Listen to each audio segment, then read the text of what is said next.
right to the comic panel. I'm Cody. I'm Talon. I'm Jacob. And I'm Shawenta. And today we're going to be talking about Marvels by Kurt Busiek and painted by Alex Ross. And before we get underway, I just wanted to say that it's kind of special today. We have,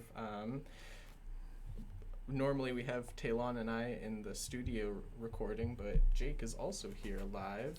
Yes. So yeah, it's a special occasion. Welcome to the studio, Jake. Yeah, it's different than the last time I was here, like 2 years ago. Going on, yeah. Yeah. Yeah. So yeah. So let's jump into it though. Talon, you chose this book. Yes, I did. What inspired you to do so?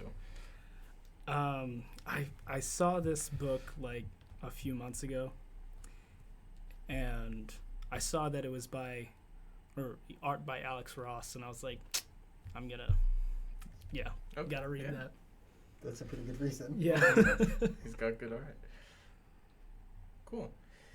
Yeah, I've read pieces of this, but I've never read the whole thing, I'm pretty sure. I think I actually have issue number 3, like as a single issue. Oh, gotcha. What other stuff have you read that Alex Ross has illustrated? Kingdom Come is the first one that comes to mind. There might be one more. Yeah, that's the only thing I can think of that I've read also. And that's like basically DC superheroes, not with this conceit, but it's also very grounded, I guess, but still at the same time has very fantastical elements. I don't know, it does share a lot of themes with this book, which I think I at least will get into later. I don't know if you guys also caught it, but yeah, sure. We'll see. Mm-hmm. I probably didn't because it's been a while since I read Kingdom Come. Yeah. So, essentially, this comic follows a photographer named Phil Sheldon. Yeah, Phil Sheldon. Yeah, and this is like, kind of almost like a mini history of the time of the Marvel universe, the Marvel Comics universe. And so it like starts with the Human Torch, the original one, not the Fantastic Four one that was like an android. Yeah. Yeah, and then on from there with the rise of superheroes. Is he an android? I thought he was an organic being. No, he's an android. Yeah. Okay. Because I think in Marvel terms, like when you're half android, half because you can still be a cyborg, but he's not a synthezoid either. He's just. I was gonna say he doesn't start being a synthezoid until Vision comes in, right? Mm-hmm. Okay. Yeah. Confusing stuff, Marvel stuff. They didn't talk about that in this because I think the goal was to not be confusing, to make it very clear. I don't know, what did you think, Shawenta? How clear was this as like a kind of like history and like introducing characters? I feel like there was certain points where like I was supposed to go, I know that name, and I went, maybe I should Google this name. They seem to care a lot about this name, like kind of things. Like Nick Fury, I think, was one of the early ones.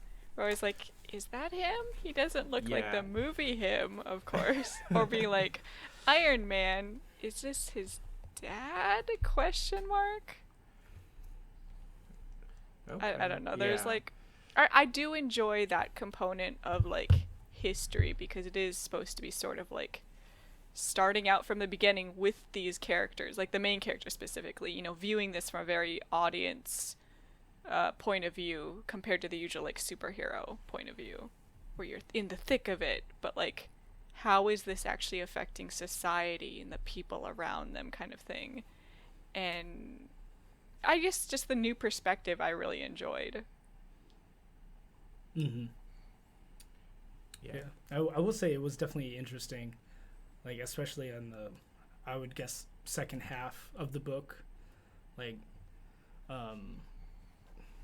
in like kind of the second era Mm-hmm. that Phil Sheldon was in, like seeing those perspectives, like when Fantastic Four went up against Galactus, like from that event on, seeing the perspective from just a regular person was nice to see.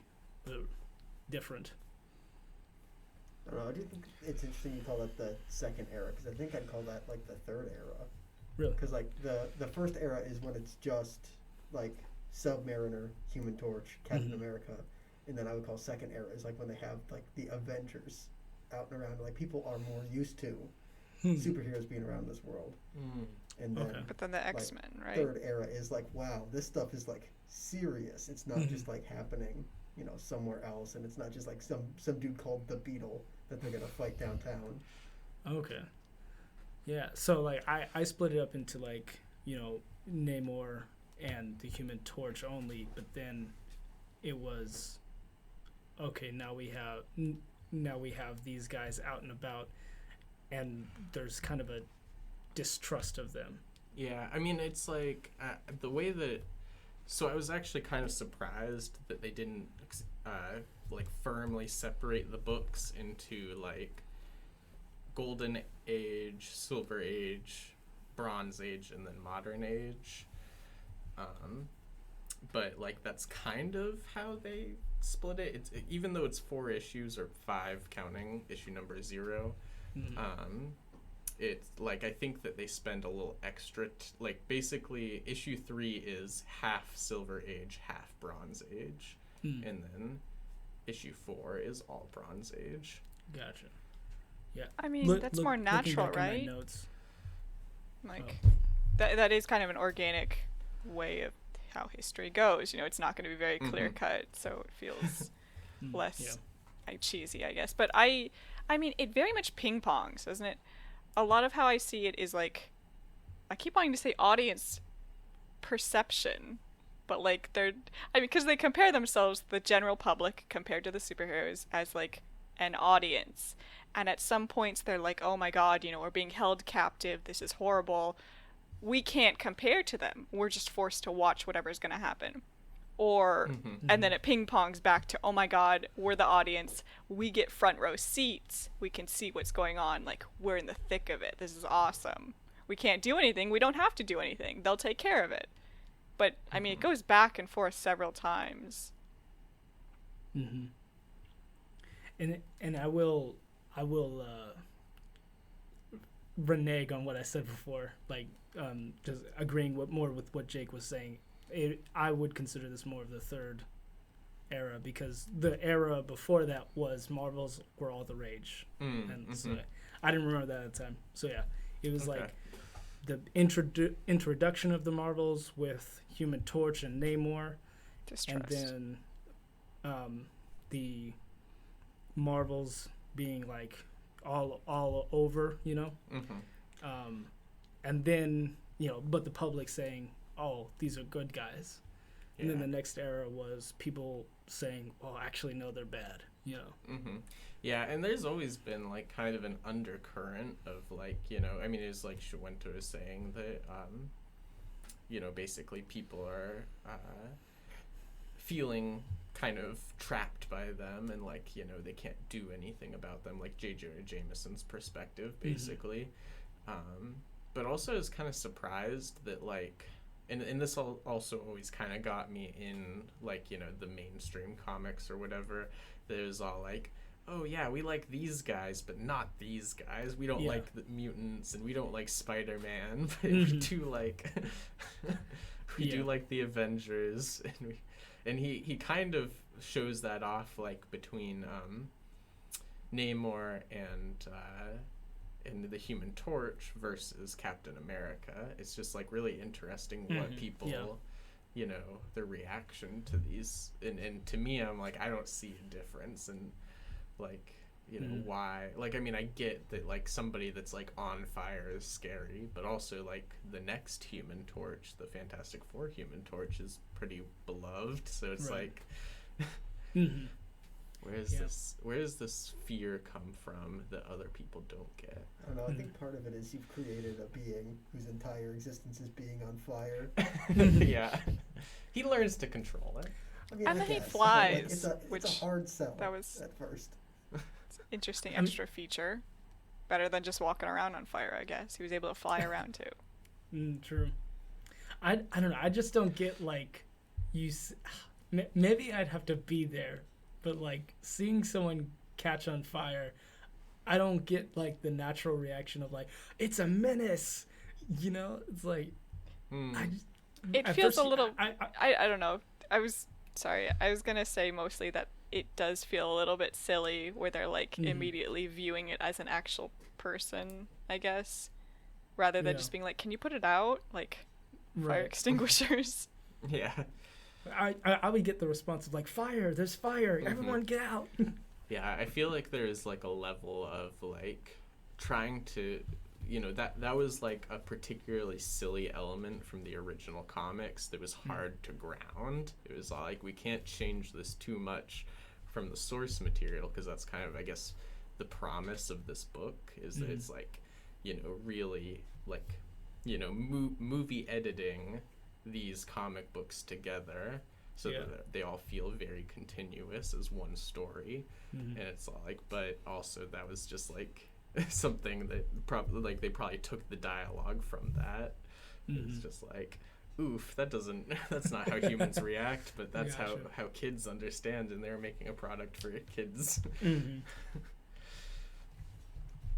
I don't know. Yeah, I think it's just supposed to ape kind of, and they do like nail it to the wall. Like when the beginning of this is issue 0, Mhm. it starts with a quote from Mary Shelley's Frankenstein, Mhm. and then like it is just supposed to be like, sort of like the pitchfork and torches mob that like chase Frankenstein out of town. Okay, that's Yeah. monster. Excuse me. It's the journalists in this case, and then like the greater public, because once he learns to like control his power, the Human Torch is in like a diner, and people are starting to talk smack on him, and then he just like walks out of the diner after burning a hole in the wall. Yeah. Yeah, he was just like talking, and what J. Jonah Jameson was there, right? Mhm.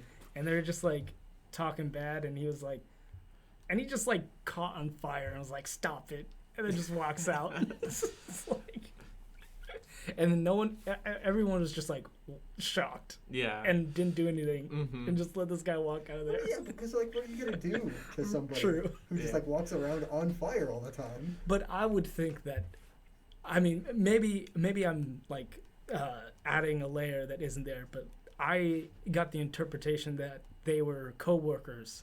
No. No. He was just another restaurant patron. Gotcha. Yeah. Yeah, but like, why is the Human Torch so strong? Because like Namor's like really strong, and it's like punches the thing for like a living.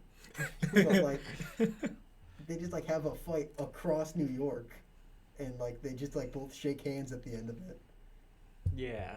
So your question is, why is he so strong though? Yeah, I guess, or strong, tough, durable, etc. I don't know, because Phineas Thornton was ahead of his time, I I guess. get, yeah, I mean, sure. He was Do you have good. vibranium, or like, what's the? Nah, I don't think he was made out of vibranium, but probably some kind of special metal that doesn't exist in real life. Yeah.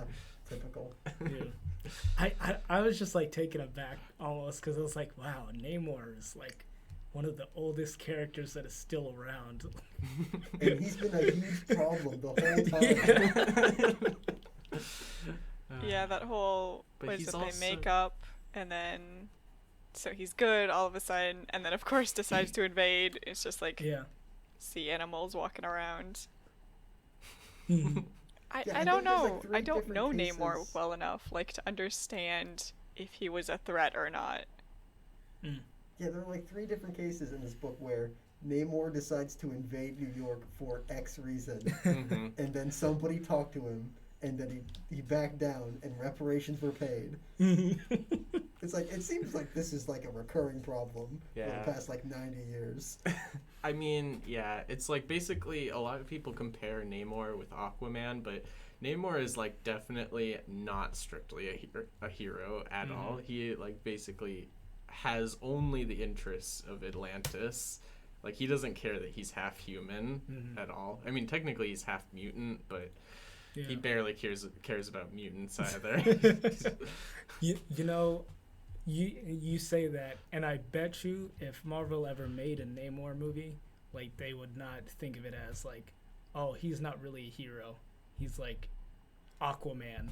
Yeah, I mean, so they're gonna attempt to make an Aquaman movie. Yeah, it's gonna be Aquaman again because they're never gonna do like comic accurate anymore. Yeah. Well, aren't they? I thought that there's at least rumors that he's going to be like at least an antagonist in Black Panther, Wakanda Forever.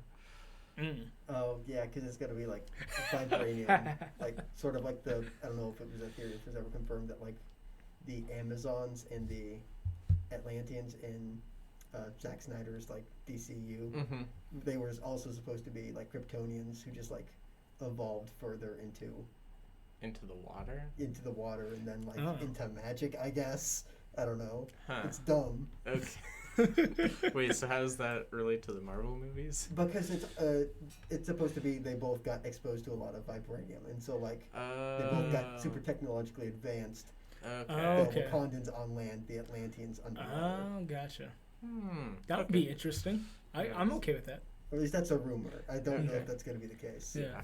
I just like the story was like Namor invades Wakanda. It's like I think that was like a comic storyline. Wasn't that part of Phoenix? Or no, wasn't that like the end of AVX? Maybe. I can't remember. But yeah, it is known that Black Panther does not like Namor, and Namor does not like Black Panther because they're both kings of their respective kingdoms and they rule differently and they just don't like each other. I want to see that invasion. Who does Namor like? Sue. Storm. Yes. Yeah. Oh, it's a little too easy. Even in the Ultimate Universe. Yeah, no, it's pretty much like, I mean, honestly, who wants to be with Reed? But I mean, fair. but yeah, like you said, it's either her brother or the Thing. So there's Reed. Yeah. And come on, the Thing deserves love. He does. He has Alicia for that. It's fine. I feel like it's weird every time because like Alicia's always blind. Oh yeah. Yeah, I don't know. I just don't think the Thing is that ugly that it requires a blind person to be loved. I think that it helps with his self-esteem, though. He feels ugly, so. Oh, so he keeps her around for that. I don't know. Only that for being black. Around. Anyway, back to it. That's a very bad interpretation. I was just trying to say that, actually, I don't even remember what I said about Namor, but something about Namor. Doesn't like anybody. He doesn't like anybody. Yeah. And oh yeah, that's right. He is not specifically a hero. Yeah, basically, Human Torch, first hero, still kind of an anti-hero though, just because the public really didn't like him.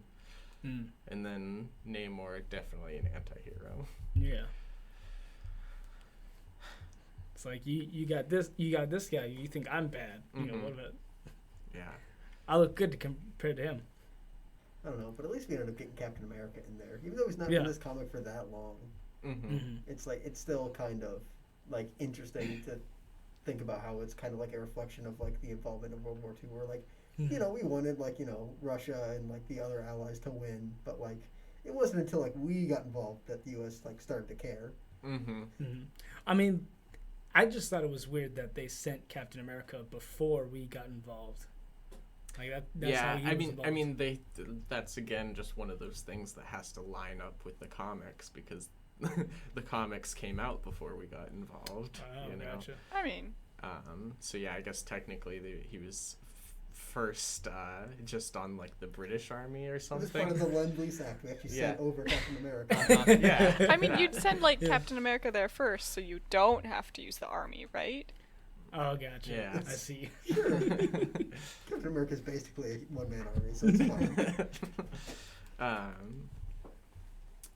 yeah, and then eventually Pearl Harbor gets attacked, and so it's fine. They just kind of hand-wave that in this book. Like, Oh, I yeah. know it's not about World War II, but like...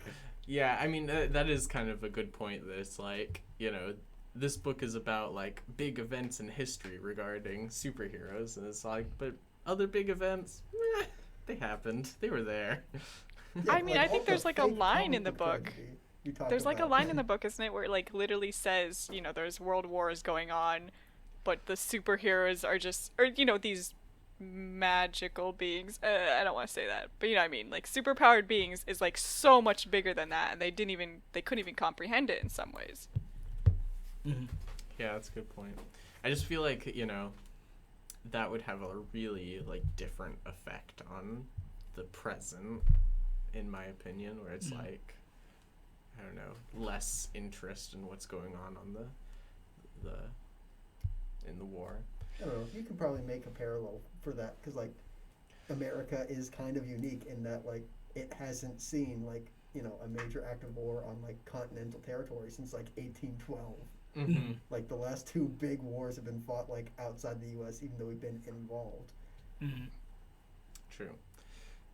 Yeah, so I guess that would be kind of the reaction to, like, Namor invading and the fight between him and the Human Torch, just like destroying people and things. Yeah.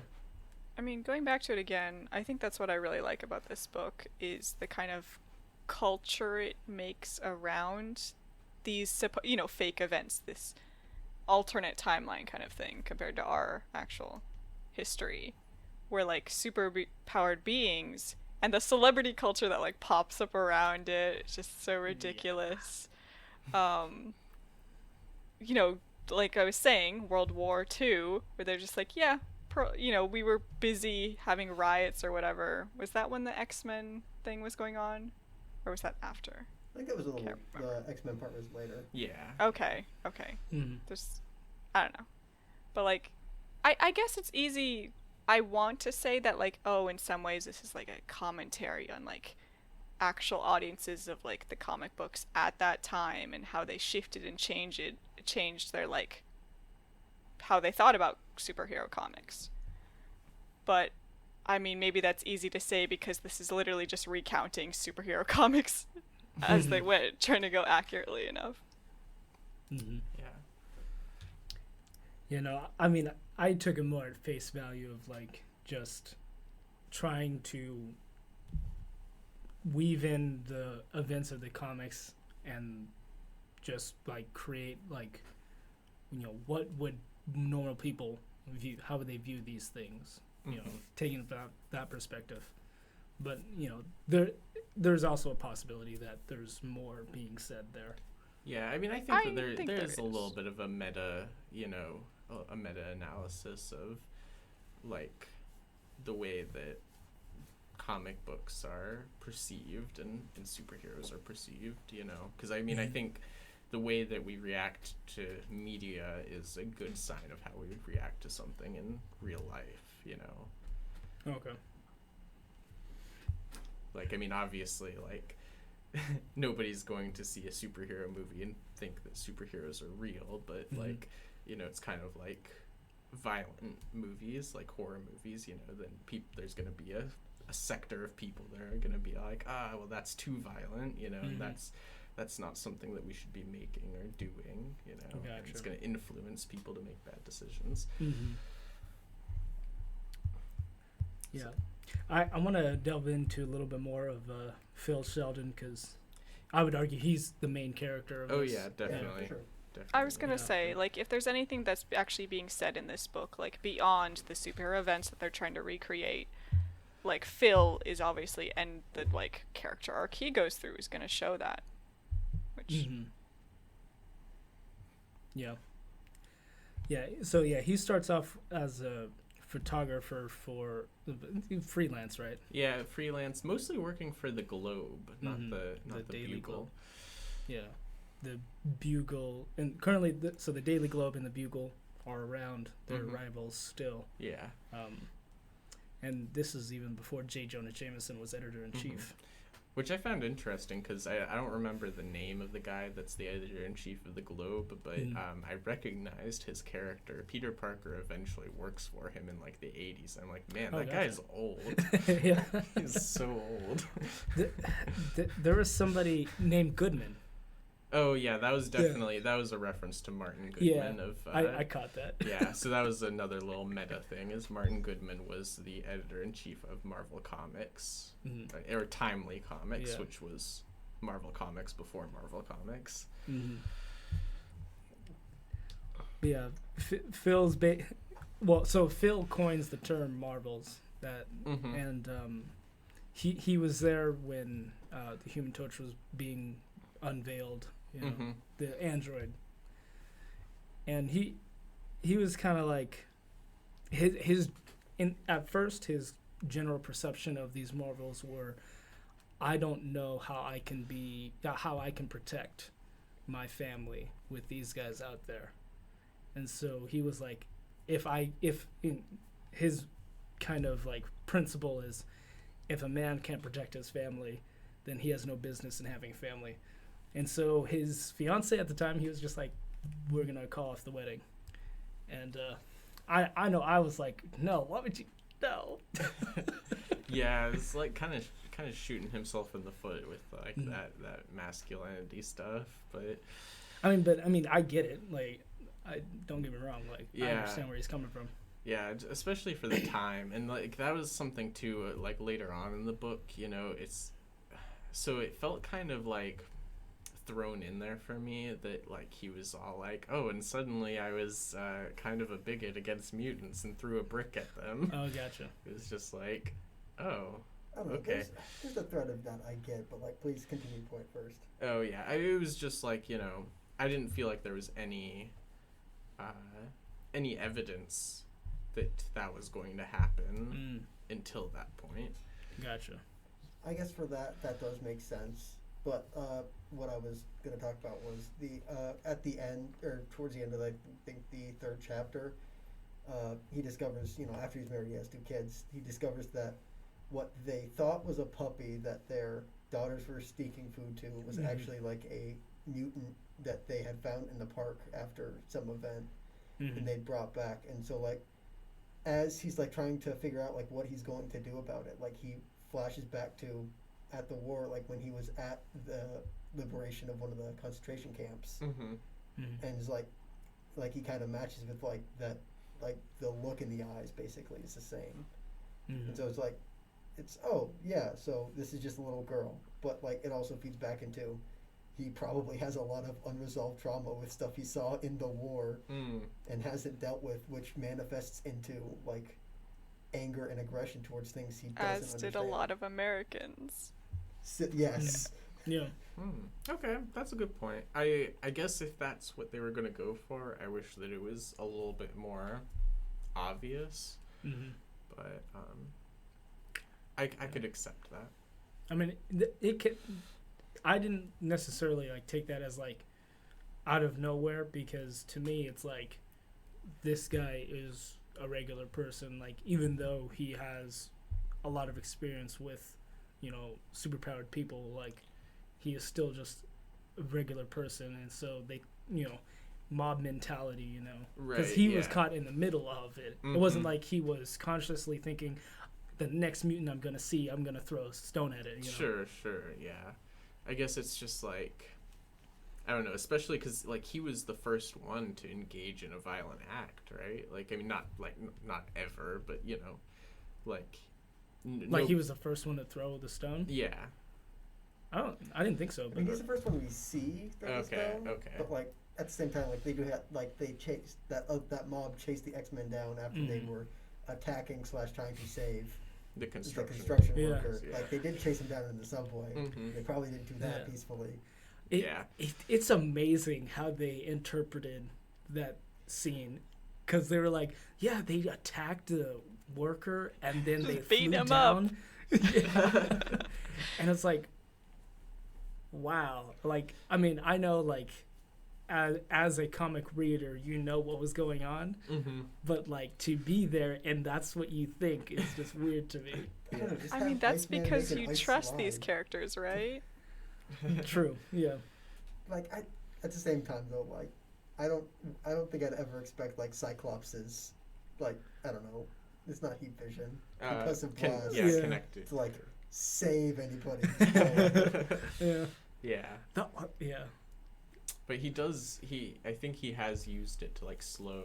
That's probably what happens in this. They're trying to say is Probably. to slow people. But like, down. if you were looking at it, Yeah. the I same can thing see. he's using to like attack people isn't also shouldn't be what he's Yeah. using to like help people. Mm-hmm. Yeah. Yeah. Yeah, I thought it was weird, just like on the art specifically, like how bright Cyclops No, is. I really liked that. I thought that was really cool. Like, I mean, obviously that's not really how it's shown in the other like comics with Cyclops in it, but it like makes sense to me because it's all like, okay, so his powers, you know, when he opens his eyes, he shoots out these not hot laser beams. But you know they're bright, and so it's like it makes total sense that if you have a special crystal that blocks out that light and makes it so he can see, that it would still shine though. Gotcha. And so I thought that was a really cool effect, and it just looked awesome in that dark alleyway. Yeah, I was did gonna like say. that. I don't know if you'd call it a panel specifically, but like that half-page spread where it's all the X-Men at the end, but it's just like Cyclops' visor lighting everything up in like red. It's pretty cool. Yeah. Yeah. I was gonna say, as far as Phil like throwing the first stone or whatever, I mean, from his perception, I do think he thinks he's the first one to do it. But also, like, you know, everybody thinks they're the main character kind of thing, right? Yeah. So. Yeah. Yeah, I think that one last detail about that is just that like I didn't get the impression that that he was like, I don't know, that he was even that wrapped up in it, but Oh, okay. And that's what contributed to you being like seemed kind of out there. yeah. It just seemed all so sudden to me, but Mm-hmm. yeah. I mean, at the same time, Phil he is quick to react sometimes. Like that is kind of a through line in his character. It's just like suddenly making a decision about what he thinks, and then that's it. Mm-hmm. I mean, it's probably part of what makes him a good journalist. Mm-hmm. Mm. And it does go both ways because he does decide like that Spider-Man didn't kill Captain Stacy. Mm-hmm. Then like he gets what seems like a pretty significant portion of his life trying to figure out like how he didn't. Yeah. Mm-hmm. I do love Like- everybody's framing of the situation, though, right? And then he took him off to finish him. Like Spider-Man carrying him. Yeah. And I also liked the part where like Peter Parker goes into the office of J. Jonah Jameson. He's like, yeah, these pictures of Spider-Man are gonna make him look terrible. And Phil is just like, Yeah, "Oh, I Spider-Man, hate that guy sucks, right? No, he's like Peter Parker, that weasel. Yeah. It's just like, oh, if you only knew. Man, I feel like Spider-Man is the only character that I find that kind of irony just like delectable. If it was anybody else, I'd be like, meh. Like just like. Gotcha. It just works. Well, for him. I think they set that kind of groundwork. You know, they Yeah, set the precedent I mean, for that. Yeah, I don't know. It's just like, it's special to me for Spider-Man gotcha. though. Gotcha. Man. Stuff with the Gwen Yeah. Stacy, though. I Oh don't yeah. know. Yeah. You didn't like Gwen Stacy? I don't know. It was just kind of weird how much she like idolized her. I guess I don't know. Like Oh yeah. idealized her. Yeah. Instead Yeah, of idolized, definitely. idealized her. She's just like standing around. She's like, "Wow, it's so pretty," and he's like, "Oh God, she is the shining example of innocence in this Yeah. world." And then of course she has Yeah. to die because of that, because He- innocence must be lost. Mm-hmm. He was like, she's the kind of person these heroes were meant to save, or something to that Yeah. effect. Immediately Yeah. marking her for death. We're also worthless. Right. I was like, I know what's gonna happen. I'm so sorry. Yeah, I do agree with you, and also it's like it's really interesting how over the years like so much character has been added to Gwen Stacy because she has like such a important like historical kind of aspect to her death, because it's like when she was being written by Stan Lee, it was like she was essentially Betty and Veronica with Gwen Stacy and Mary Jane. It was like, Do you think so? and not a lot of like character depth to her. So that's She why I was always just- get them mixed up. Yeah. Wait, Gwen and Betty, or Gwen and Mary Jane. Mary Jane. Well, no, Gwen the and only Mary reason Betty Jane, was because I'm the- like, Okay. somebody's Betty dating and Veronica. Spider-Man. Yeah. It's very unlikely for there to be two women in this comic Mhm. that he's dating. But I never Gotcha. knew. I don't know. Aunt May's in there sometimes.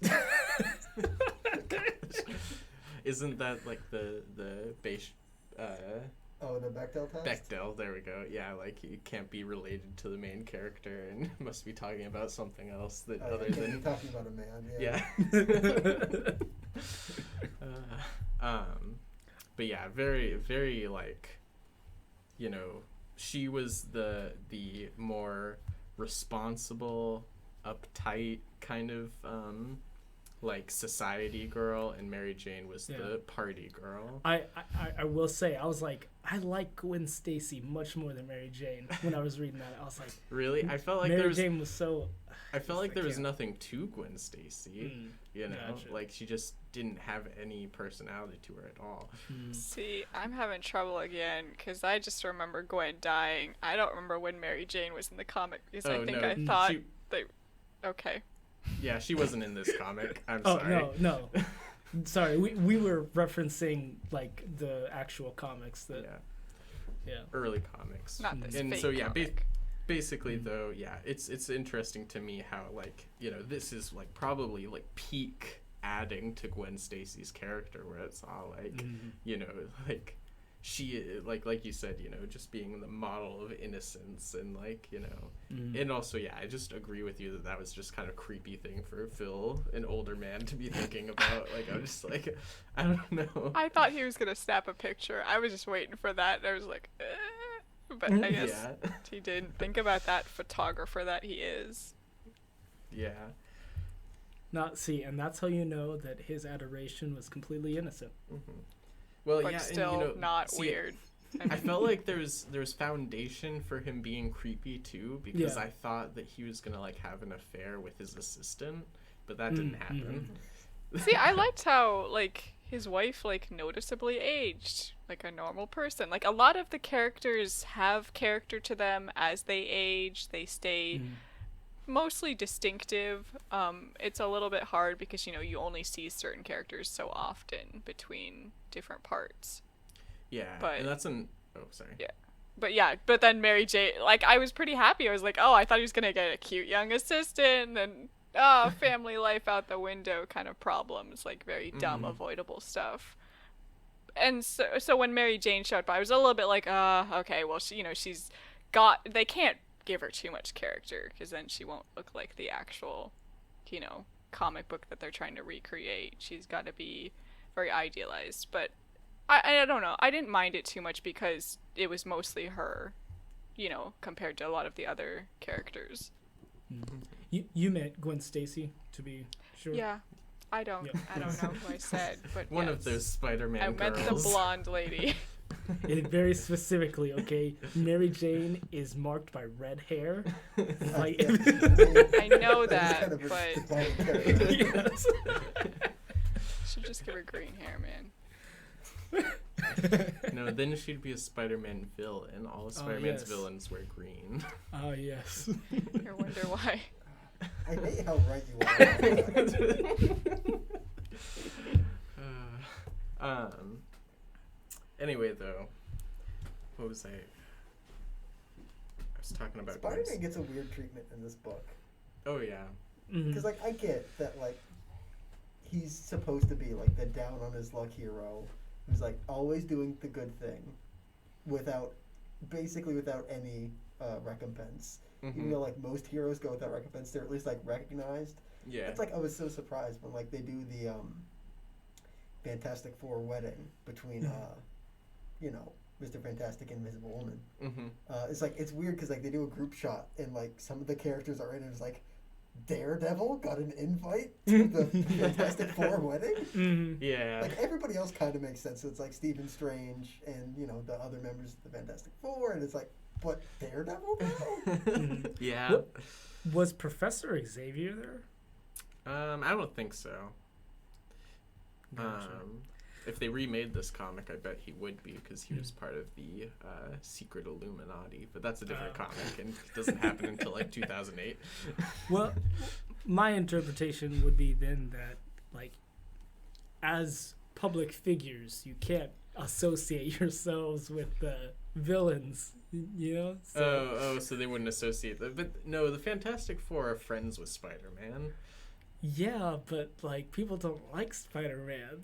So they were worried about public image at their very publicized wedding that everybody was very excited about. Yes, I'm sure they would be So like. Spider-Man just shows up in his suit. J. Jonah Jameson would be like, "Look at that, the Fantastic Four I cavorting with Spider-Man." think the Fantastic Four were popular enough that if J. Jonah Jameson published an editorial that was anti-Fantastic Four right after their wedding, like nobody would buy his paper. I mean, the headline would be like, yeah. Spider-Man crashes Fantastic Four wedding, right? Yeah, Ruins it probably. by showing up.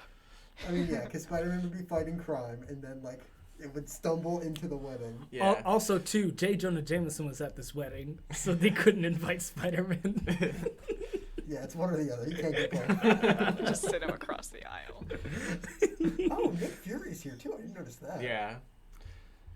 Yeah, because he was he interviewed or something? Because he was in Hell's Kitchen. Before he got the eye patch, which was like weird because Oh, like, I yeah. saw Nick He was Fury a- and expecting Nick Fury to get the eye patch, and then like later in that issue, Sydney gets the eye patch, or not Sydney. What's the main Sheldon. character? Sheldon. Sheldon. Phil. Phil. Phil Sheldon. Yeah. Do you mean the main character? The photographer man. Oh, I see. Okay, I see what you mean. He got an eye patch, and that threw me off. Like, the rest of the time was like, is this gonna spiral into he is the father of Nick Fury? Yeah, when I saw the name Nick Fury come up at one point, they're talking to someone. Yeah. I was like, is that the main character? Especially when he got the eye patch. Yeah. I was like, are they gonna get Gotcha. matching eye patches? Like, what's going on? See, Fury. Sorry, matching eye patches. Just like Fury. Yeah, once you get an eye patch, it becomes a genetic trait that you just pass down to your kids.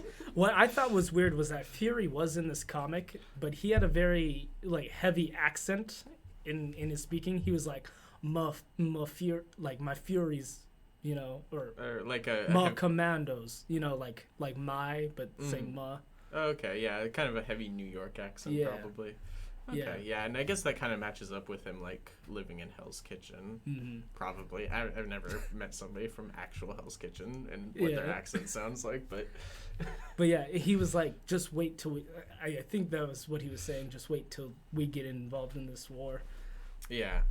And speaking of, like, out-of-place character cameos, at the very end, Johnny Blaze...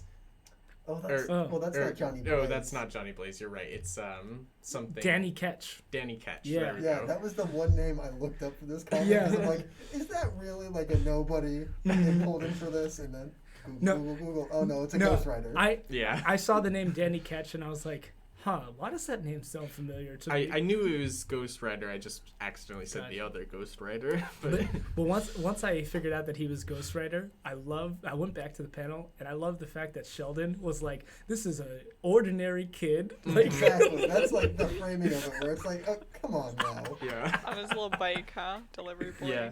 yeah. Yeah, and I thought that was extra, like, just like putting my hand on my head, like he's on a bike. Like, seriously. I mean, the only person I looked up was Alicia Masters because I was like, they just keep saying her name. Like, why do I care about this sculptor? But no, Gotcha. yeah, it's her. Okay, Yeah. I forgot about her already, even though we've read like 3 Fantastic Four comics with her in Yeah. them. Yeah. But Johnny Storm, like they finally made him look like a kid to me. I'm like, Oh, yeah. I see it now. He was pretty kid-like in his early appearances. Looked like a kid. Mm. But we haven't really read Yeah. any early Fantastic Four for the show. But True. Yeah. Oh yeah. I was like, hey, Mr. Fantastic. You know, I think they cast Ian Grafode, like who played the Mr. Fantastic in the 2004 2007. I was like, they cast well for that. Like he looks like this guy. well, I mean, yeah. I guess you could. I don't know. Like, You could kind of get anybody who like, looks good with sideburns. No, I'm just talking about the face. I thought the face was very accurate. yeah. I guess it's just like interesting to me that you're going off of this comic for like the ideal for what actual actor would look like. Mm-hmm. Yeah. It makes me wonder who the model was for Alex Ross gotcha. for Mm-hmm. this comic. Which that's another cool thing about that we didn't really mention about Alex Ross's work is that he uses models for like all of his character work, Oh, gotcha. and mostly friends and families and occasionally neighbors. Mm-hmm. I guess the perks / burdens to living as an artist. Save money, Man. honestly.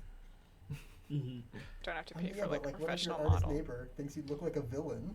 I mean, that's kind of awesome, isn't it? I guess. I don't know. Distinctive face. You're in a movie. That's good enough. In a comic, not a movie. Colin, yeah, you're right. What am I thinking of? I don't know. A But yeah, I gorgeously mean, rendered beating up Spider-Man. Mm-hmm. It would be really cool to be like semi-featured in like an original Alex Ross and like Yeah. get like one of the original prints where it's like number number 50 out of 100. What if or you were whatever. just the guy in the alley? No, he doesn't. Oh yeah, you look like the perfect face for the front of a bigoted mob. Like, that's not.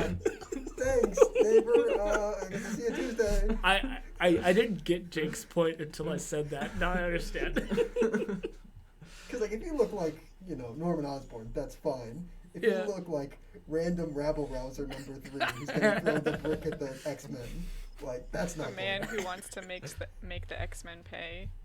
Yeah, that's not a good credit. Bricks. Mm-hmm. Yeah, I mean, I guess it does make me wonder if he really because like you can't think that he uses a model for every single person. Probably not. No. Yeah, I mean, 'cause- like probably not even for Daredevil, who just always appears with like his mask on. Mhm. And, I bet you they didn't use a model for Thor because you never see his face. oh yeah, probably not. Mm-hmm. yeah, and he does do like pencils first too. You know, Gotcha. pencils and then paints. Mm-hmm. So, and then literally the day after No, Mr. it's the same day. Oh, it's the same Of day. the wedding. I assume Oh, you're okay. talking Yeah. about. The same day, Bolivar Trask says, hey, I've got these Sentinels, and we're going to hunt down the X-Men. Yeah. Also, I liked how that worked because like when I've heard about this event in the comics, this is the first time the Sentinels have appeared, and they reoccur in X-Men comics a lot. Mm.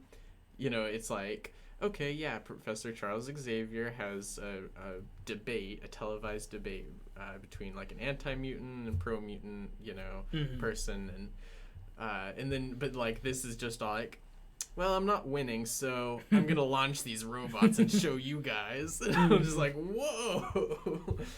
Well, no, as he says, it's to protect everybody. Yeah. Yeah. It has big Ben Shapiro walking off of this NPR set energy. Yeah, it's like it doesn't matter whether I win or lose. I still have these big robots. Yeah. What, am I gonna not use them? And then somebody's like, hey, Trask looks like Karlov, whoever that is. And, Oh. and the guy's like, what are you, a mutie lover? That's a famous like Famous like ugly dude, I'm pretty sure. Oh, really? yeah, I like think. I think like famous for like acting as a villain, like you know, like in movies, I think. Oh, I don't know. This is all very. Yeah, I think it's Boris Karloff, and I'm gonna look it up. Yeah. That name sounds familiar. Mm-hmm. It sure does, but I don't know who he is. Mm-hmm. But yeah, so everybody just starts writing. After Bolivar launches the Sentinels, they're like, okay, time to destroy everything. And then Phil's like, So I'll just take pictures. time to picture. Yeah. I know it's important for history to be documented, but I wish Yeah. like he wasn't taking pictures all the time. Yeah. And then also, like, I don't know, later on, though, he gets pretty disillusioned with, like, Yeah. Galactus showing up. He's like, yeah, the world is actually going to end, and I don't need to take any pictures. Mm-hmm.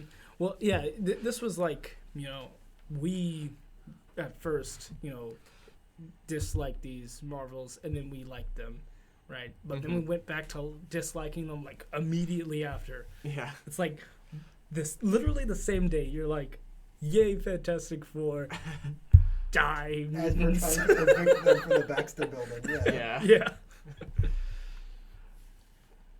Yeah. And then it's like, oh, Tony Stark has disappeared now. Mm-hmm. And, You need okay. Tony Stark, though. You can get rid of him. Mm-hmm. But actually, someone said something that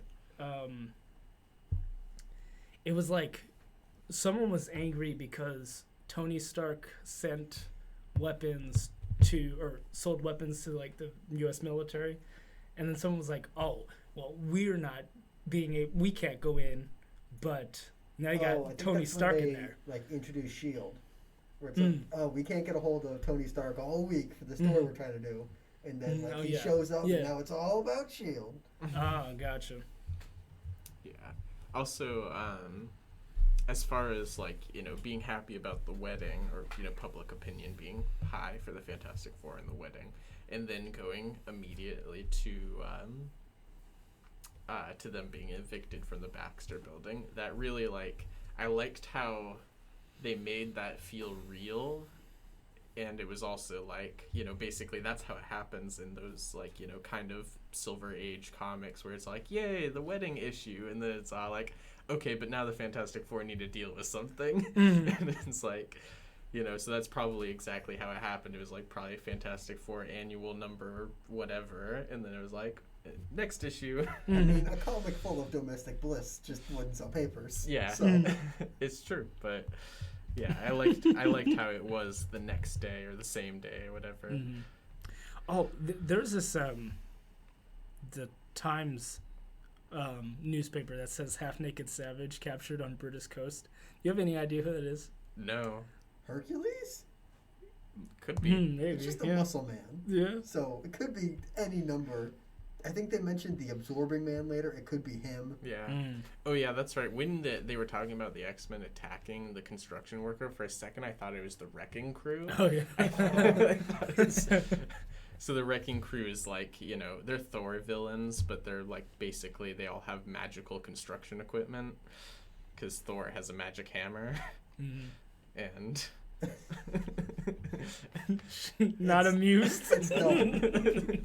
Are you not amused? But that's when I first started reading that issue. That's what I thought was going on. Was like, they're attacking construction workers, and it's actually villains. But no, they were actually saving them. But yeah, Silver Surfer shows up. You know that he showed up like bad news. decades Every ago. time he shows up. I don't know. I keep framing this in like. Actually, we don't know when this was. They give us some time periods. I mean, definitely like also attached to certain events. Like, you know, of course, the beginning is like pre-World War II, World War II, and then I think issue 2 jumps forward to the 60s because like pretty much we're getting rid of rubber band time, which is like the concept of like the Marvel heroes never like age, and they just like all of their events get pushed more and more forward so that they don't have to age. But this one pretty much, you know, Spider-Man was 15 in 1961, you know, and so Man, you put it that way. That sounds really weird. Yeah, a long time ago. Mhm. Yeah. It was a long time ago. So yeah, when Yeah. he shows up and has those pictures for J. Jonah Jameson, it's probably the late 60s, and then Gwen Stacy dies in the early 70s. Yeah. Man, but Galactus just so like Silver Surfer shows up and he's like, I am making way, get ready for Galactus to eat you. And the Galactus shows up. I'm like, ooh, that is a good costume. I like it. Yeah, it's a good concept by Kirby. Mhm. Kirby has good headgear. I guess if nothing else. Yeah. I mean, he has a lot of other good strengths, but headgear. I mean, I like the Loki headgear, but like I don't like the suit that like most of the characters end up in. Mhm. Looks bad. Just blame Gene Coletta. Oh, okay. Kirby's in the clear. Yeah. Only praise on Jack Kirby. Yes. That's okay. I see. Matt, so on the next page, there's a panel of the Fantastic Four coming to rescue, or fight off Galactus, Mm-hmm. and I'm just like, Reed, your face looks so weird. It's like, It looks a little odd. It's not. I don't know. he's like the oldest one of this group.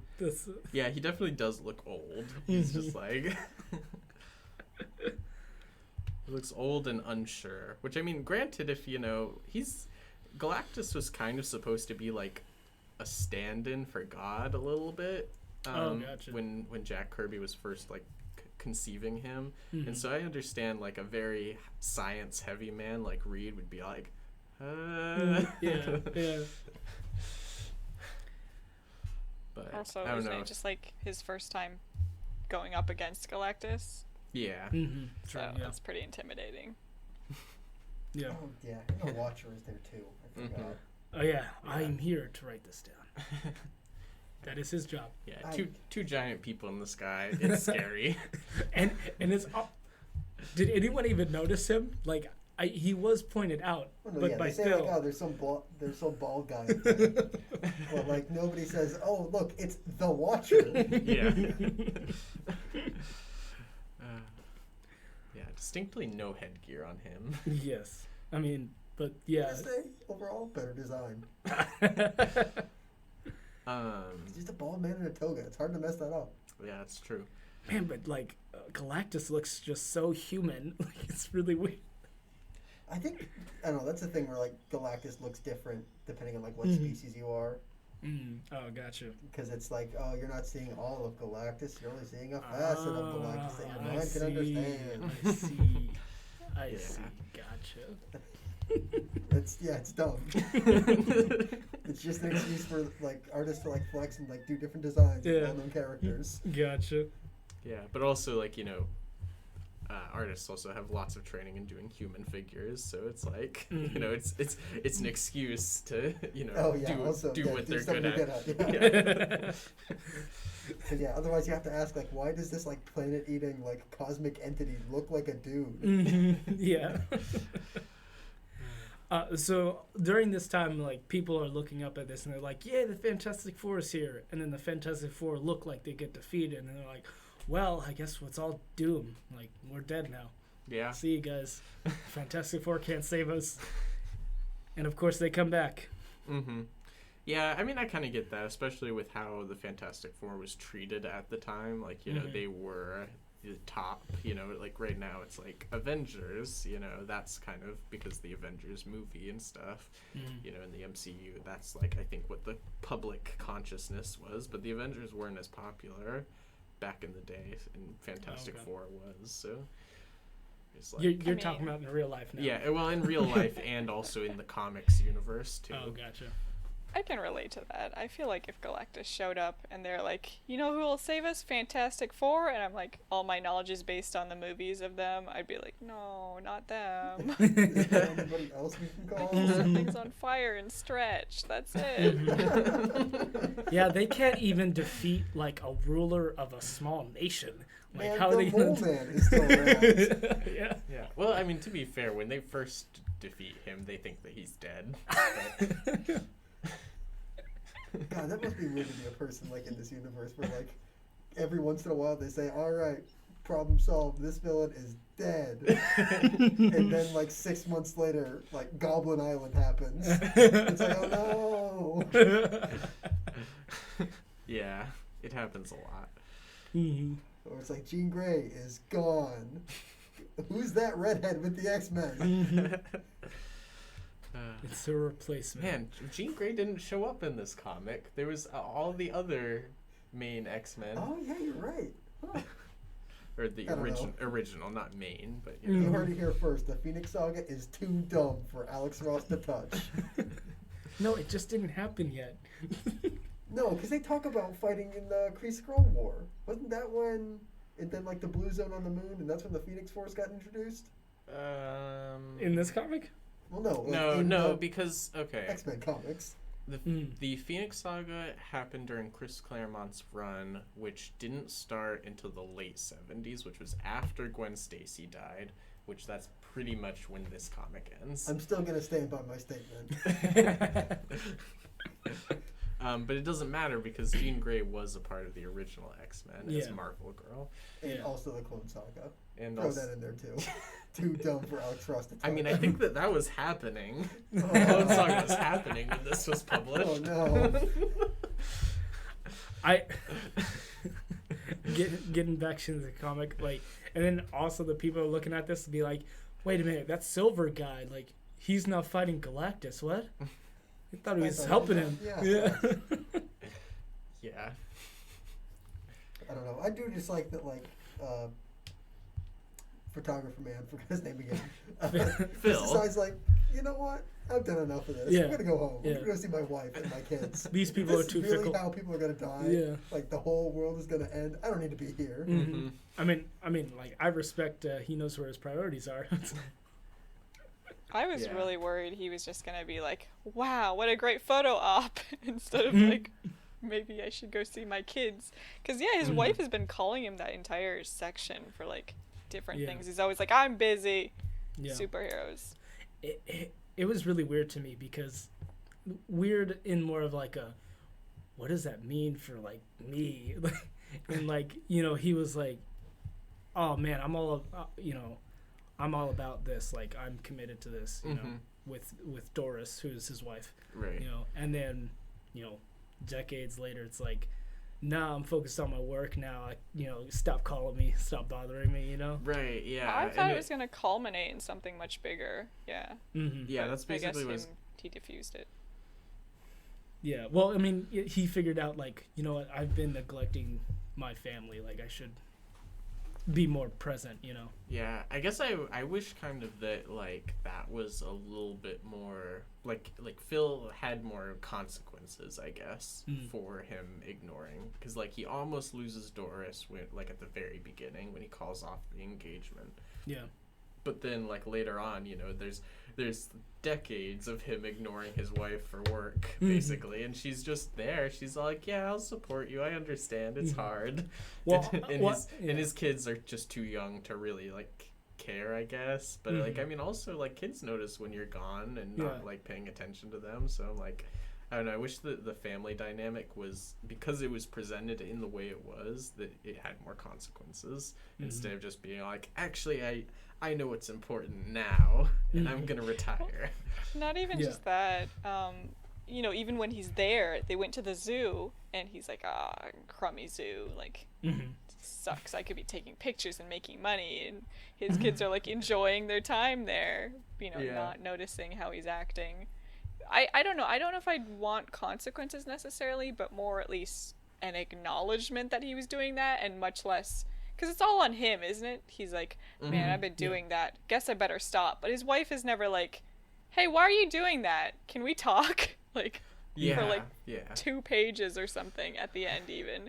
Just like, so, you know, maybe she's relieved that he finally came back, but also like, why did it take you this long? I don't know, like, it does mark a greater change in him, because now he's like, well, I need an assistant, you know, I'm going to finally publish that book I've been talking about. Yeah. It's like, it is like the Marvel version of, like, if like somebody who you know like gets injured like doing their job, and it's like, man, I just like saw my life flash before my eyes. Like I didn't do all the things I wanted. I didn't spend enough time with my kids. I didn't, write my book, and now like he gets to do that, kind of because like it's a Marvel book, and it's like he gets the event that changes his life, but it also doesn't like throw him in the hospital for like 9 months. He just gets to like spend time with his family. Was that in reference to Jupiter's Legacy? No. Okay. I didn't catch it how it would be anyway. Because the Flash, the Flare dude gets like paralyzed. And it's like, man, I should spend time with more family. I should love them. I was like, no. It's just like, it's kind of like sappy, but like if you're in like a sitcom or something, you have somebody who's like dedicated to their job too much. Like if you injure them while they're doing their job, they get to think about like, man, this is how I should have spent my life, and now I'm gonna live my life like that. Yeah. Gotcha. A little bit. It's a Wonderful Life. Yeah, kind of. Yes. Except to not to contemplate suicide. I also wait. What was it? Was it the Daily Bugle that was like the Galactus was a hoax? Yeah. Oh, J. Jonah. Man, come on. And then people were like, "Hell, maybe he's right." I don't know why this is where like people are like, "Yeah, he's right." Because like even when he like talks smack on Spider-Man, some people are like, "Nah, Spider-Man saved my life. Like he's not a bad guy." Yeah. But now everybody's like, "Yeah, that huge thing that nobody could have faked was totally fake." And then that just made Phil like just yell at them. It's like, "Are you serious? Yeah. Come on, guys. The world almost ended." Mm-hmm. Or no, he specifically says, "What do you need? The world to actually end?" Yeah. Although to be fair, like if I was told that they defeated Galactus with the ultimate nullifier, I'd be a little suspicious too. I guess, to be fair. Yeah, I can almost kind of see it with like that, and then like the news report where it's like, we don't really know what happened. We just have this footage of Reed stretching his arm with a box towards him, and then like and then he goes away. But he's there. Yeah, I mean the thing that's missing, of course, is like motive for it to be faked. It's like what like technically Spider-Man has a motive to fake his exploits or whatever, according to J. Jonah Jameson, but the Fantastic Four are well liked, and it's like, why would they do this? Yeah, well, they needed to get their apartment back. I guess so. That'll teach him. Yes. You can't evict us. The facts are really just too important to the brand. Yeah. Anyway. Yeah. And so we flash forward, and he's got his book written. And people are still, this is last issue. Yeah. Oh, well, I didn't notice this the first time I read, but like after they talk about it, it's like, oh yeah, Galactus is fake. Like there's just this panel of like the Thing walking around in back alleys looking sad. Yeah, because that's like towards the time when he's like basically doing like this this monster. Oh yeah, I don't know. This shot just reminds me of like the Spider-Man No More. Oh, It's like the costume and the thing, but it's like you can't just like shed the skin. Like what? Yeah. You're just gonna become an alley monster Oh, now? yeah, Is that the answer? There's Peter. Oh yeah. Yeah.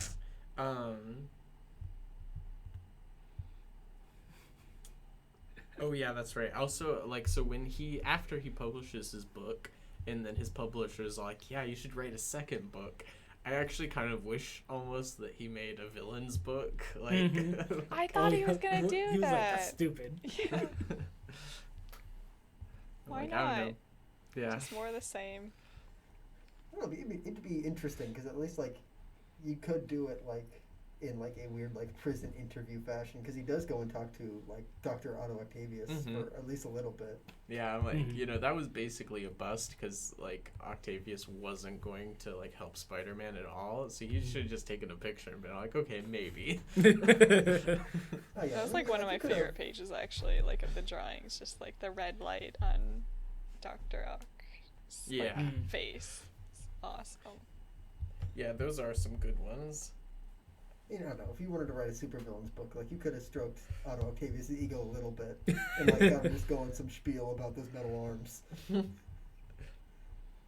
Yeah, I would definitely think, you know, and that could have been, like, if they wanted to do another 4 issues, like, having Phil, like, start to, like, learn the empathy of some of the villains, I guess. I mean, there are some that are empathetic, but then there's some that, like, aren't. Yeah, it's true. Like, I mean, I could see, like, Magneto. Like, Yeah, it would be cool if they did the trial of Magneto. I mean, If there are sequels to this book. They're not. Well, okay, so that's actually. So I haven't. Like, there isn't even a Wikipedia page for the first sequel. Oh, really? Wow. Yeah. That's Ooh. bad. The. Yeah, it's like the Eye of the Camera, Phil Sheldon or something. But then, I mean, because it's so new, there also isn't a Wikipedia page for it, I'm pretty sure. But they just released this April the first issue of The Marvels. Does Alex Ross return for either of those? No. I think he's the cover art. Yeah, he does do cover art, but I mean, that... Yeah. I think that I can't remember what the artist's name is. It's Cindy Y, and I can't remember what her last name is, but I think that her style is reminiscent of Alex Ross, though. So the middle sequel, or I mean the first sequel, like, had no Alex Ross involvement, so it's just kind of like, that's unfortunate. yeah. But this one at least is like a little bit involvement, plus the style is like kind of similar in the pages. But that's just what I've heard. I haven't gotten the chance to read it yet. And I heard from one person that people really like it, so it's been the sequel? yeah. It's been positively received. Oh, I see. Yeah. By at least one person. And that's The Marvels. I have no idea about Oh. that. I mean, Oh, you I thought clicked you on were talking about the first reviews sequel. and there was like 1 5-star review, right? No, this is somebody that I messaged online. I know, I'm just joking. The equivalent. I do want to, like, go back to Otto Octavius in the red light. Like, I just love the fact that he looks like an old professor. Like, I mean, I guess he is an old professor. But... Yeah, that's what he does when he's not being Doc Ock. But they really got it down. Just when he's looking above his glasses, like, Yeah. He's just somebody I'd hate to be in a teacher conference with. Like, I'm late with my paper, and I've got to come in and I've got to talk to him and, like, ask him to grade it late. yeah. You can Just tell, worst yeah, case it'd be that kind scenario. of teacher that would just fail you because they can Yeah. be happy Yeah. about it too. Yeah, I could see Oh, yeah, that. he's the teacher who walks in and says, like, you know, most of you will fail this class. Yes. And then smiles.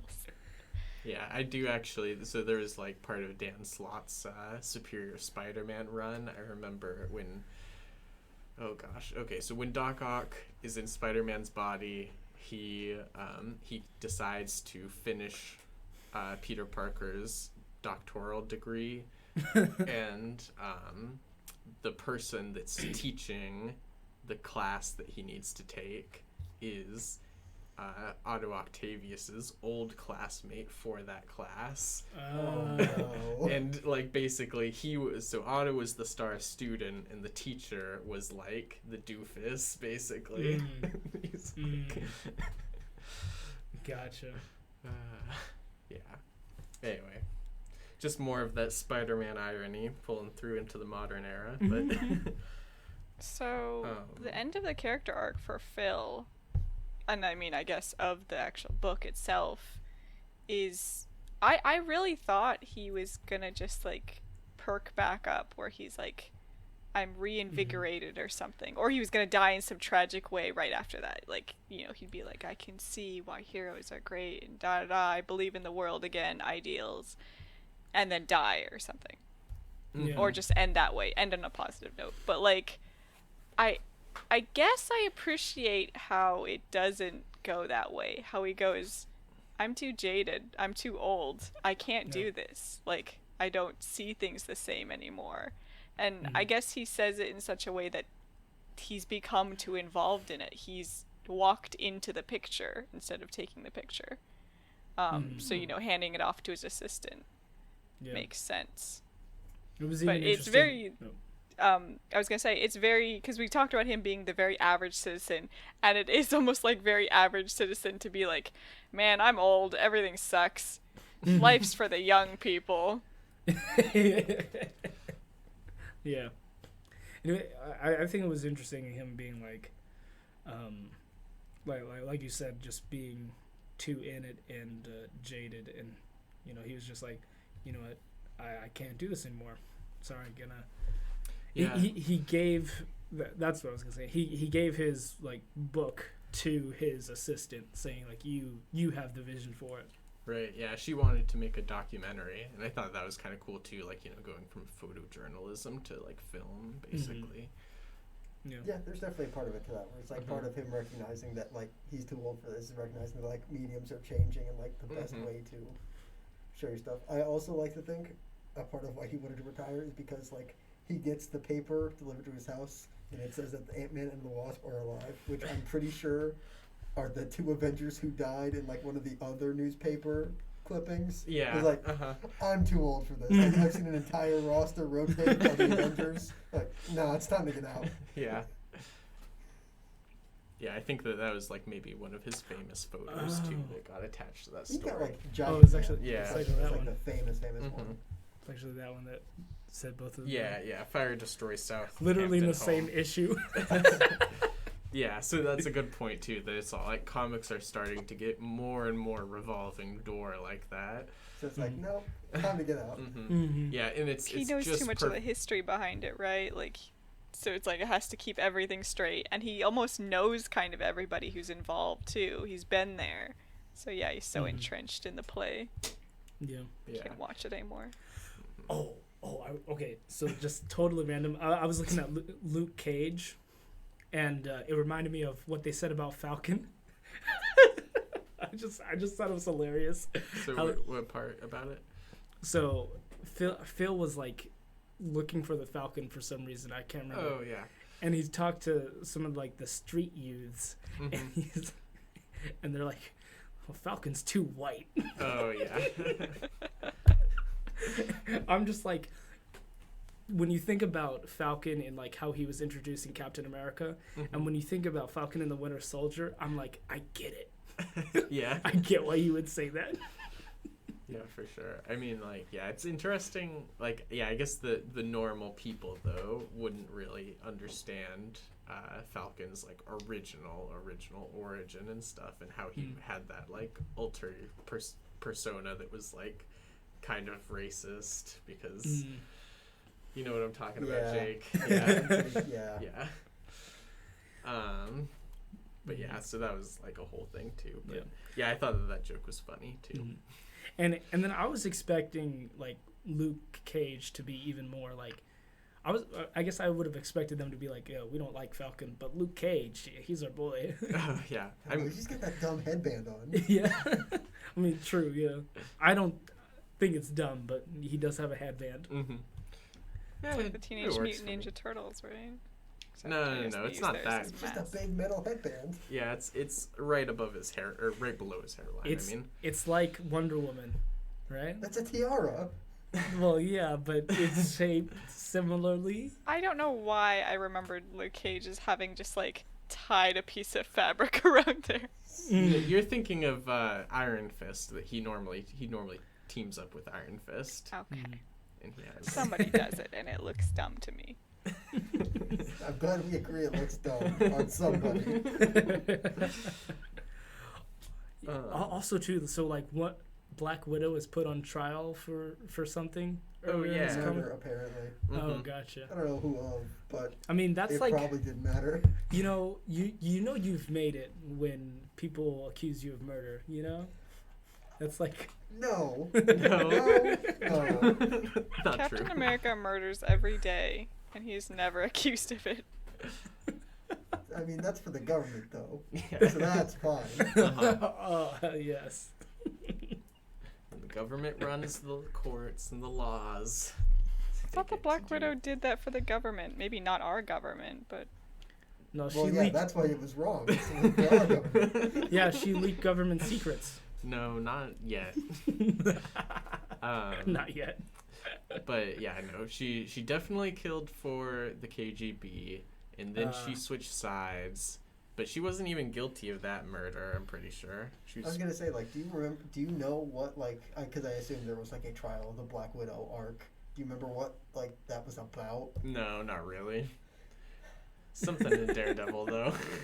Yeah. Jake's yeah. really upset. Well, no, I mean it's just like, it's Yeah. it's one of those things that like feels like it's a bigger story Mm-hmm. that like they just kind of like offhandedly mention. Yeah, it's kind of true. And speaking That's of true for like, a lot of them, though. yeah, but speaking of like that stuff, I did really like at the end of the book all of the reference page that had like all of the issues where like different things appeared. Mm. It's like, I didn't see that. oh yeah, it's past all of the art and stuff. Yeah, I guess it's a few pages in this edition. Marvel sources. Marvel sources. Oh wow, that's a lot. Yeah, Like at the very end. What? it's like 241 in the book. Oh yeah, I don't have that. Oh That is not in my edition. no, it should be. It's like, Yeah, I don't have 241 pages. oh, okay. Well, anyway, so yeah, it's in some editions. No, I read it on Hoopla too. This isn't on Hoopla. Oh, that's not on Hoopla. Okay. Well, anyway. It is on Hoopla. I didn't read it on Hoopla. So, in some editions, they have the Marvel sources that have each book, in columns, and then they have the page or the page that it appears in that issue of Marvels, and then the reference and what comic it is referencing. And that tells us who our muscle man is, who washed up on the beach. That's Khazar. Oh, I feel like if I would have looked at the picture closer, I probably could have told you that, but because I think I noticed that when I was reading, but once Talon brought it up, I didn't remember. Oh, gotcha. But yeah, because I looked at one of them and it was like the wasp themed display of clothing. I was like, I wonder if that was from the comics, and it was. Oh, gotcha. Oh, and apparently Ant-Man and the Wasp died at their wedding. Oh. Because that's like I'm reading through the reference page Oh, now. And it's that's rough. fire Whose just wedding? towards Pym home. Oh, file photo of Pym wedding. Never mind. Okay, I just said it. I thought it Okay. was flyer, but apparently Okay. it wasn't at their wedding. Oh, okay. Okay. It could have been. Yeah. Okay, and, that and- would have been rough. and Pretend it was. and Pym is Ant-Man. I'm confused. What? Ant-Man and a Wasp get married? Yeah. Yeah. I Yeah, don't they know were- who Wasp is then. I thought Wasp was a dude. Oh. Oh. Are you thinking of Ant-Man? I don't No, know. you must be thinking of Hornet. Oh, probably. Yeah. I was like, oh, they just die. Okay. Yeah, no, Ant-Man and the Wasp are they're original Avengers, and they are eventually husband and wife, dating, whatever. Yeah, we talked about him before as in like how bad Hank Pym is as a husband. Yeah. Yes. Yeah. Okay, I remember that. Oh, yeah. Because Yeah. he eats. Yeah. Yeah. Yeah, Marvel in Zombies. Marvel Zombies, that's Yep. right. There we go. The connection is made. But yeah, and so yeah, I just really liked that source page. It's kind of what if you don't mind me asking, what service are you reading it on then? Comixology. Comixology. Yep. That'll get you. Also, too, like, do you know if you're reading the original or the remastered edition? So this is the remastered edition. Oh, really? Oh, gotcha. Yeah, and it's Did say remastered edition. I did, yeah. Well, I guess I. you don't have the remastered edition. Yes, that's right. Oh gosh, I'm not saying that I'm ever going to like put a book out, but if I ever did, I'm gonna just have like, and if it ever gets remastered, it's just the remastered edition, and then the next one will be the remastered The edition. new master Gotcha. edition. Yeah. That'll be the fourth one. So, overall, how did you guys feel about the book?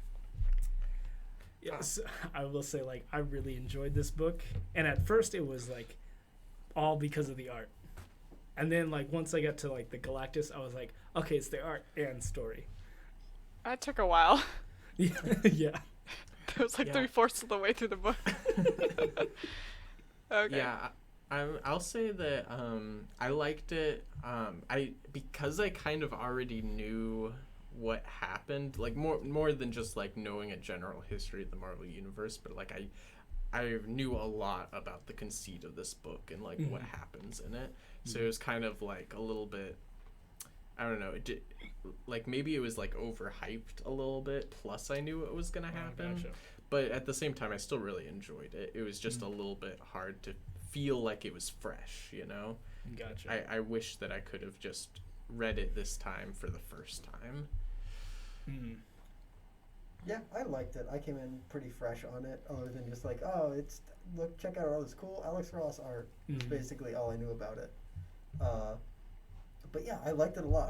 I enjoyed the perspective, even though it kind of reminded me of Kingdom Come, because it is like, sort of in the same way, it's like somebody outside of all of the like superhero stuff has to like judge the superheroes as they're going around.